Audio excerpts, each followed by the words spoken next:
Hi, welcome to Polycrests in Homeopathy. My name is Giovanna Franklin. For those who don't know me, this is the channel where we talk about homeopathy. And today I want to talk about another polycrest in homeopathy, and that is sulfur. So once again, if this is your first video of the series, polycrests are those remedies that have a very wide range of healing properties and applications to many different symptoms. And typically they are remedies that have been around for a very long time. So we have had the time to test them over and over again and get to know them really well. So sulfur is an element. It is number 16 in the group 16 on the periodic table. And it's an element that is absolutely ubiquitous on this planet and beyond. It's found absolutely everywhere and it has been known for millennia. So you find it in the Old Testament, for example. It's called brimstone. And the ancient, our ancestors used to call it the burning stone because sulfur in its pure form, it's this yellowish, pale yellow mineral. It's incredibly reactive and incredibly flammable. It can self-combust. But because it is so reactive, it does not stay in its pure form for very long. The minute you actually dig it out of the earth, it turns into sulfate because it reacts and it combines with oxygen. So sulfur is incredibly versatile in terms of uses. It's used in the food industry, in manufacturing industry. It's been used literally for millennia. The Romans used to mine sulfur. It was used for medicinal properties, funnily enough, even then. And it combines with metals, with other minerals, with absolutely everything. It goes into the food chain, into plants once it turns into sulfate, because plants need sulfate as well to grow. And it combines with all metals as well, except gold and platinum, which is also interesting. So sulfur really relates, the idea of sulfur already brings to our mind, to our imagination, visions of fire. And in the alchemic world, alchemists related sulfur with the sun god, or even the myth, the mythological creature of the phoenix, because imagine sulfur, poof, starts to turn into flame, burns, and you can and then you have this alchemical reaction. And we know that the phoenix, the symbol of the phoenix with the sun and the rebirth, death and rebirth, and so on. It is also apt, I would say, to talk about sulfur today, or in this week, because I'm recording this on the 22nd of March. We just had our spring equinox. We are in Aries season, astrologically speaking. And if you look at the table of 4 elements, sulfur in homeopathy is definitely up there as fire. And if you don't know, there is a delightful book that Mission Orla wrote, and it's the 4 elements in homeopathy, that shows you the relationship between the 4 elements, homeopathic remedies, and it's also, of course, it's linked with traditional Chinese medicine, which apparently Hahnemann probably knew something about in his time. And don't forget that Hahnemann was an alchemist, so he knew the meanings, the symbols of alchemy and what sulfur represented. in alchemy. And inside this book, you find this amazing little map. And if you look at it, at the top, there is fire. And you can link this again to traditional Chinese medicine in terms of the humors. And by the way, in the Middle Ages, this is what doctors used to look at as well. And so fire is heat and passion. And it's linked with certain symptoms in health. It's also linked to astrology. So you can see how everything is absolutely linked. So personally, when I think about sulfur, I think about spring. I think about Aries. I think about fire and masculine energy. So for me, sulfur is the king of the polycrests in the same way that calcarea carbonica is the queen of the polycrest and queen, and calcarb is related to water. Water traditionally, and in alchemy, water is feminine. Water is about emotion. Water is about the wet dampness in terms of medical in medical terms, if you want to talk about Chinese medicine, for example, but also the type of medicine that we used to have too in the West until Big Pharma took over. So it's interesting. I remember Robin Murphy once saying in one of his lectures that the West is the only place in the world where we have tried to completely eradicate ancient folks medicine, what we call folks medicine. Whereas anywhere else in the world, when you think about China and India, and particularly in the east part, in the oriental part of the world, they have kept their traditions when it comes to health and medicine, traditional medicine.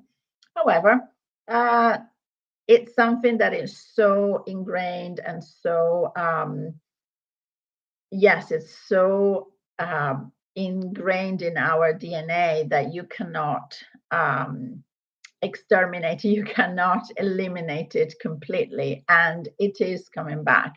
And what I like about this book, The Four Elements in Homeopathy, is how, like I say, everything is linked. It shows you how everything is linked. And this is part of the reason why I've said it before. This channel is called Evolutionary Homeopathy because to me it has to evolve. And I think Hahnemann knew this. And we need to go back and we need to take back our heritage, our cultural heritage, and understand that all these disciplines like astrology and numerology and other forms of healing or understanding the world are all linked. But back to sulfur and also back to calcarea carbonica, because sulfur is also complements calcarea carbonica. And I wanted to show you another little booklet, which is about the relationships between remedies. It's a very, very nice book called Remedy Relationships. I am not sure it's still in print. I got it years and years ago. But if you want to look it up, it's a very useful book where you can see, because obviously remedies do relate to each other. Some remedies can antidote each other, or they're called inimicals. They don't really go well with one another, and it's useful when you are either prescribing or when you are self-prescribing. It's useful to know which remedies follow well after a particular remedy and so on. So sulfur is a complementary remedy for calcarb. There are lots. Calcarb has many other remedies that complement, that follow well. But sulfur is one of them. And it's interesting, this dynamic, because calcarb, as we have seen in a different video about calcara carbonica, calcarb is a slow remedy, whereas sulfur is completely the opposite. It's a fire remedy, so everything reacts really quickly. It's a fast acting remedy. And it is a polycrest because it has so many symptoms, just like so many rubrics, just like calcarb. But in general, the picture of sulfur that all students of homeopathy are familiar with is either the child who is always looking dirty and disheveled, and no matter what you do, even straight after the bath, the child is already looking dirty and it's disorganized, and the clothes are all put on in a ungroomed, actually the word would be. Everything is untidy about this child. And the adult, the stereotype of the adult is the mad scientist. The mad scientist who has millions of ideas. And to me, the person who epitomizes this picture is Leonardo da Vinci. Leonardo da Vinci was an heiress, and Leonardo was a genius, and he had all these ideas. But I don't think in all his life, I read a biography of Leonardo da Vinci recently, and I don't think he ever completed a work, a job that he was commissioned, and that was really his issue. And the issue, actually not his issues, because he didn't care, but his clients, his patrons, obviously did care, and they had a problem with that because they paid him to do a job, to paint something or to build something. And the challenge for him was not so much coming up with the goods, but completing the goods, because in the meantime he had another 100 different projects in the back burner, and he would go off on a tangent and do something else, and so on. And so that's the mad genius, the scientist, the person who has so many ideas, and no matter what, they just keep going. They have ideas literally until the day they die. And Hahnemann was like that. I'm not sure, I don't know if I'm making this up or if I read it somewhere, but he would take sulfur for himself. So I think his constitutional remedy was sulfur. And I wouldn't be surprised if that was true, because again, of course, he was a trailblazer, a genius. He had millions of ideas. He was writing, experimenting with new stuff all the time until he had to stop because death stopped him. So that, and he was an Aries too, by the way. He was born on the 10th of April, which is why we're going to have Homeopathy Awareness Week soon. So this is sulfur. Lots and lots of ideas coming thick and fast. You can't, there's not enough hours in the day to do this. This is the healthy sulfur, okay? So of course we're interested in sulfur when somebody is not so well. So sulfur is really famous for being worse for heat, the heat of the sun, or a stuffy, warm room, because sulfur is already hot. They're already running hot. And so they don't need to be in the heat or in the sunshine. They suffer. Every ailment is worse for heat, for hot water. Sulfur, of course, is the king of the psoric remedies. And so skin conditions, eczema in children or adults. And in fact, I have a young patient at the moment who is taking sulfur, terrible eczema, that stops him from sleeping at night, and at night it's worse, and it's worse because it's worse for the heat, for the warmth of the bed. So the typical child, for example, who kicks off the covers because they feel too hot, even in winter, or they need to sleep with a foot sticking out of the bed covers because they feel too hot. Sweat, all the discharges tend to be not very pleasant smelling. So the sweat, perspiration, for example, can be profuse. So these are the modalities, let's say.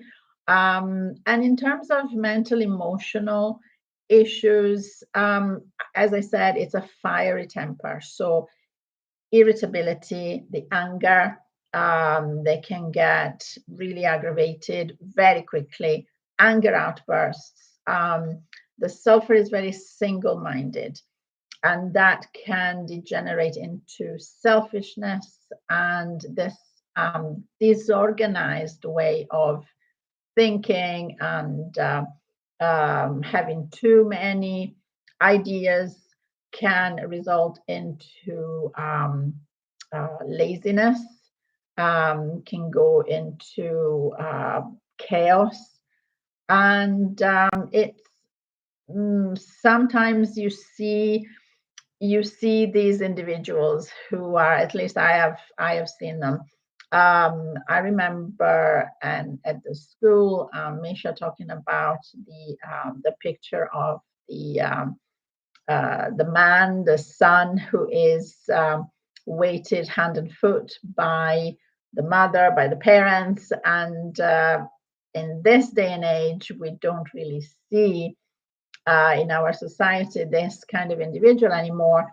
That's what he said, but I beg to differ because I do actually have I could think about at least one family member in my own family who is exactly like that. Definitely a sulfur type, definitely very egotistical, brilliant mind, not very good actualizer, lots of projects, lots of ideas, but no practical skills to actualize these ideas, and incredibly lazy when it comes to everyday things, like buying new clothes, or the mad genius stereotype again, who is so involved in their own ideas and their own project that they don't even realize that they have holes in their socks, and they need they've got tatty clothes, and unless they have somebody else looking after them and buying them clothes, new clothes and things like that, they don't even realize. They forget to eat, so even eating patterns are completely dysregulated. Rather than having 3 meals a day, just snacking, or being hungry at the oddest time of the day and night, etc. So this teenager I am treating at the moment with sulfur is actually doing well with sulfur, both on the eczema side but also on the mood side as well, because he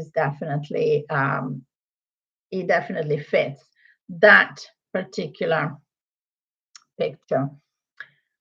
So this is everything about a sulfur. What else can I say? Well, in the olden days, homeopaths used to give sulfur as a matter of routine, as a first remedy for everything, to everybody, because it was a way to sort of flush out the system. That was the theory back then, and I'm talking about maybe 40, 50 years ago. We don't do this anymore. We tend not to do this. It's obviously homeopathy is an individualized type of treatment. But you get the idea, because sulfur does kind of, first of all, it acts quickly, and it does have this idea of the flushing out the system, burning everything through. I do use sulfur towards the end of a flu, if there are still some symptoms lingering and you just want to flush everything out and get it over and done with. I tend to use sulfur for that after given other remedies for the other major symptoms. So you get the idea. It is a kind of, yes, flushing out kind of remedy. So this is everything I had to say about sulfur. Of course, if you want to check out the other videos on polycrests and or other courses that I have online, I have the link below here, and I'll see you in the next video.